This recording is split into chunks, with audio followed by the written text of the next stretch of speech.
Hello everybody, it's Van Dorn here. Today we are going to be reading some Reddit posts. This is the Entitled Parents section, so get ready for some stories that are going to blow your mind. This one's titled EM, Entitled Mother. You can't propose here, and most certainly not to that thing. As per usual, I'm on mobile, and English is not my first language. Cast, EM, you guessed it, Entitled Mother. EK, little beep, stain. I won't do that again. BF, my guardian angel. BW, bartender. OG, other guests. Me, I have the high ground. As I told in my previous posts, I'm a femboy, which means that I'm a man that acts more feminine and in most occasions wear women's clothing and such. For those who don't know what it meant, I also told how my boyfriend and I love to have date nights and such. This time we decided to go on a vacation. We took a small cruise. All of this is relevant later. My boyfriend and I drove from our apartment early morning since we live quite some time from the harbor where we were going to sail from. It takes about 3 to 4 hours to drive. I'm totally not a morning person, but my boyfriend was completely gone that morning from work, so I decided to drive so he could sleep some more. We got there about 30 minutes before departure, so we parked the car and went out to smoke. I was ready to drop. I was that exhausted, since I work as well and was so excited about our trip that I didn't get much sleep that night. But we finished our cigarettes and got our bags and walked over to the check-in. Enter the witch and her little, son? We moved over since it wasn't our first encounter with EM. She finished checking in her son and herself, so we got back to the counter and finished up as well. All the while, we had talked with the woman behind the counter about entitled parents. We got aboard and went looking for our cabin. It had a nice double bed, big TV on the wall, a nice view, etc. We packed our luggage and settled in. We turned on the TV and watched Smokey and the Bandit while waiting for the announcement that we were departing. When it came time, we went up to the adult zone, one of the upper decks next to the bar. And who do you see? Yep, it's entitled mom and entitled kid. Entitled kid can't have been older than 9, and this zone was only allowed for people 18 and older. I'm 19, turning 20, and boyfriend is 23. We stood there remaking our own Jack and Rose from Titanic. Entitled mother comes over. Entitled mother. You shouldn't act like that here. My son is watching the two of you. But you did well, kid, having a cute girlfriend like that. Nice dress, by the way. I was wearing something like the lace-up tartan asymmetrical dress since I like punkish style. We just thanked her and went back inside to rest a bit. In the evening, we had a reservation at the more finer restaurant on board. We got there, and since we had a reservation, we could skip the humongous line. Some people didn't like that, but stayed quiet. But not her. EM. Why do they get to skip to the line while the rest of us have to stay behind? Let me trade with you. My son is very hungry. I got tired of meeting her everywhere, but hey, it's a ship surrounded by water. We can't avoid it for long. We got our table, still hearing entitled mother yelling at the workers. We ordered some wine and food. We ordered some fine food that I can't even spell the name of. My boyfriend told me that he had something to ask me. He took his chair and pushed it out so he could stand. I had the waiter that came over with a little black box. I knew what was happening and started getting tears in my eyes. I had been waiting for some time for this to happen. He got on one knee and asked, "Will you, OP, make me the happiest man on earth?" He barely finished the sentence when I said yes. No time to think about it. No time to think. I just did it. I can't think of a life without him. Everyone started clapping and I gave him a long kiss. The entitled mother finally got through the line and saw us kissing. Entitled mother.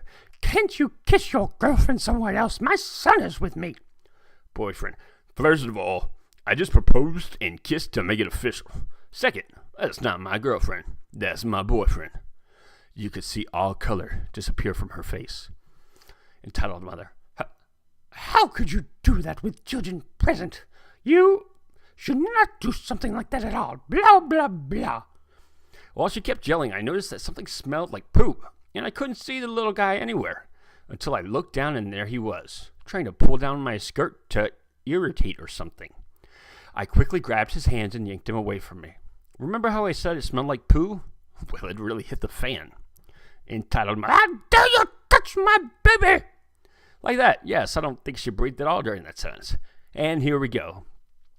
Entitled, I will sue you for this, and stop wearing girls' clothing. It's not okay to walk like that.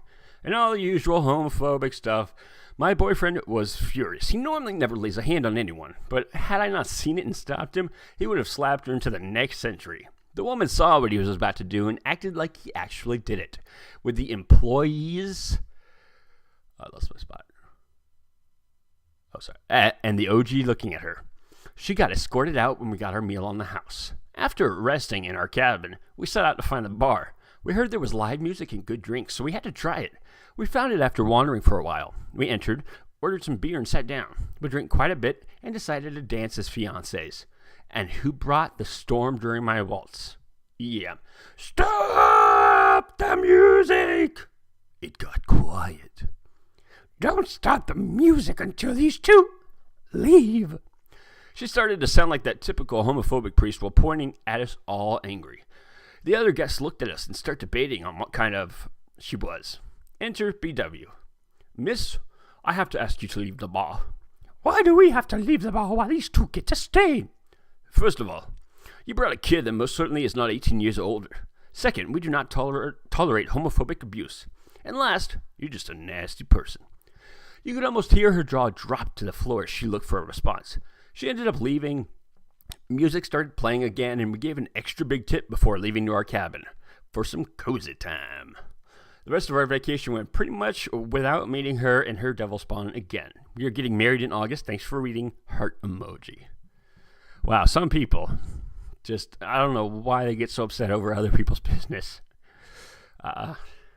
But good on them for, sticking up for themselves, and even better for the staff who helped. That's awesome. Okay, this one is called Spoiled Sister-in-Law Upset Over Nephew Being Born on Her Birthday and Mother-in-Law Wanting to Reschedule His Birthday. When entitled and spoiled are all merged in one. A little backstory first. My sister-in-law, SIL, is the youngest of a combined 7 kids on my husband's side of the family, and my husband is his mom's, MIL, oldest, number 5 of the 7. She is the baby of the family and is treated as such. My oldest son was a C-section, which resulted in all my pregnancies being 1. With my second son, we were at the doctor's office, and he was talking to us about setting an appointment for delivery. Come to find out, the only date available for the doctor and the hospital was my sister-in-law's birthday. No big deal, right? Wrong! We make the announcement to family about the date our son would be born. At first, everything seemed okay. Come to find out, my sister-in-law is having a fit about our son being born on her birthday. My husband and I had his mom and stepmom calling, asking why we picked her birthday and why he couldn't have his own special day. We are pissed that she has to make it about herself and not the arrival of her new nephew. But we try to not let this get us down. My God, I could not read for a second there. Since we've had a few rough months. Jump forward a year, and it's coming up on our son's first birthday. We weren't going to do anything big, just cake and ice cream with family. We asked family if they wanted to come over, and we don't get an answer right away from mother-in-law, so we call a few days before his birthday and ask again. Mother-in-law says she has plans with sister-in-law for her birthday. If she had plans before us asking, she would have said something then. She made plans after we asked her. Mother-in-law calls on his birthday, saying we should come over in 2 days, and they would do a family dinner, and we would make it his special day. Seeing that the day they wanted us to come over was my dad's birthday, and that my mother-in-law missed our son's special day and wanted us to reschedule it, made me lose it. We stopped talking to her after this. My husband got a job across the country a few weeks later, and we didn't even tell her until we were a few states over and she called. We forgot we didn't tell her, and that was a fun conversation. Edit. To those of you, thank you to those who have commented and upvoted this. Y'all have made my day. Thank you. I've spent the last few hours smiling and laughing and enjoying the comments. Nice to see a majority of you are on the same side and that I'm not crazy. To any future comments, I will definitely try to respond to you as well. Okay, guys, that's going to wrap it up. We're going to do some more later. This was the first in a series I hope to do, and if you enjoyed it, please subscribe, give me a like, let me know which subreddit you'd like to hear from. Thank you. I will see you all next time. Bye.